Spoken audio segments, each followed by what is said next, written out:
大家好，今日由世紀21羽田地產 Judy 為大家介紹大埔市中心一個私人屋苑昌運中心。呢個實用面積係339尺嘅2房1廳單位。好，帶大家入屋睇睇先。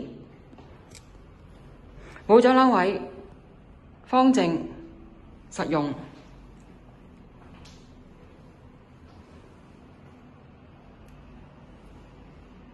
呢度可以擺放電視機。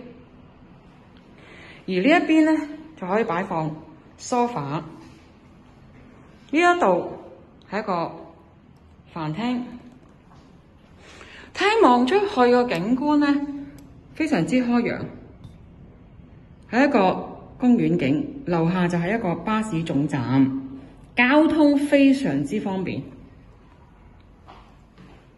房間做咗一個大衣櫃同一個書台，有兩邊窗，光線充足，坐向正東。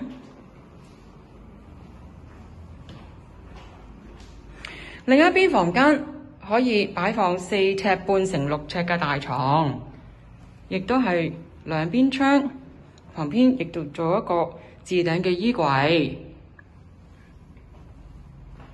浴室採用企缸，有窗，呢度亦都可以擺放一個洗衣機。最後睇睇廚房，